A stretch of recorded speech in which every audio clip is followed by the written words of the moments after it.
प्रतिनिधि सभा और सार्वदेशिक सभा के सम्मानीय पदाधिकारीगण, सभी उपस्थित सम्मान्य माताओं बहनों एवं आत्मीय बंधुओं, सर्वप्रथम मैं स्वामी अग्निव्रत जी का आभारी हूँ कि उन्होंने मुझे बहुत आग्रहपूर्वक, मैं समझता हूँ करीब 2 माह पहले पत्र लिखकर मेरा समय लिया और मुझे यहाँ आमंत्रित किया, आप लोगों के बीच में उपस्थित होने का सौभाग्य प्रदान किया। आज के इस समारोह में जो विद्वान वक्ताओं ने अपने विचार व्यक्त किए हैं, उनके विषय बहुत प्रासंगिक थे। सबसे पहले डॉक्टर जडेजा ने जो राष्ट्रीय सुरक्षा के संबंध में मत व्यक्त किया, उसके संबंध में जो उन्होंने कहा, उसके संबंध में मैं कुछ कहना चाहूंगा। उन्होंने बहुत ठीक कहा कि हमारा देश भारत और इंडिया के बीच में बंट गया है। अभी भी जो हमारे विदेशी अतिथि भारतवर्ष की राजधानी में या हमारी उद्योग राजधानी में आते हैं, वो कहते हैं इंडिया बहुत सुंदर है और इंडिया में गरीब हो ही नहीं सकते, क्योंकि वो इंडिया में आते हैं। अगर वो राजस्थान, मध्य प्रदेश या गुजरात के गांव में जाएं तो उन्हें भारत के दर्शन होंगे।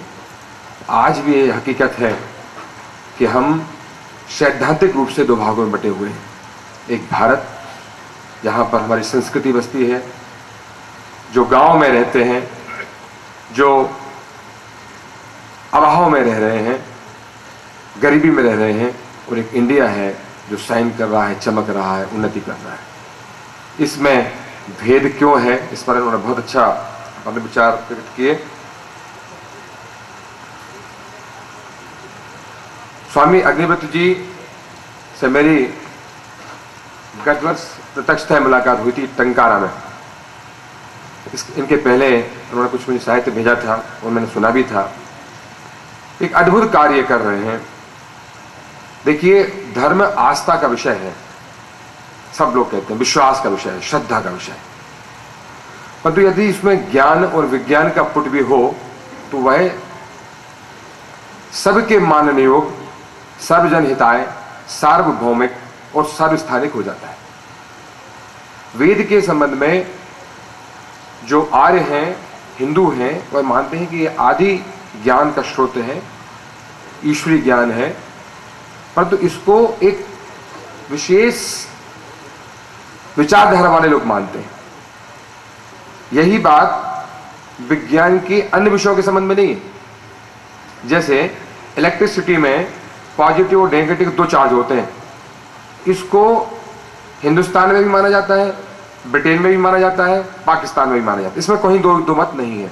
विज्ञान के जो सिद्धांत हैं वो सार्वभौमिक इसलिए हैं कि उनको प्रयोगशाला में सिद्ध किया जाता है और सिद्ध करके उसके परिणाम निकाले जाते हैं। उस परिणामों को संसार के सामने रखा जाता है तो संसार उसमें सहमत हो जाता है।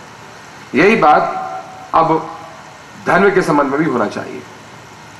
स्वामी अग्निव्रत जी ने व्रत लिया है कि वह वेदों में वैज्ञानिकता प्रतिपादित करेंगे। अभी तक मेरी अल्प बुद्धि के अनुसार मैंने थोड़ा बहुत वेद पढ़े हैं, कुछ स्वाध्याय किया है, कोई बात मुझे ऐसी नहीं लगी जो विज्ञान से विरोधी हो, विज्ञान की प्रतिकूल हो। परंतु आपने ऐतरेय ब्राह्मण को सेंटर करके और उसकी पूरी, अब एक जैसे आज बता रहे थे कि उन्होंने ऐसे प्रश्न बनाए हैं जो विज्ञान सम्मत तो है ही, वो कहते हैं कि इनका उत्तर ऐतरेय ब्राह्मण में है। एक नई बात है, इस पर लोगों को ध्यान देना चाहिए।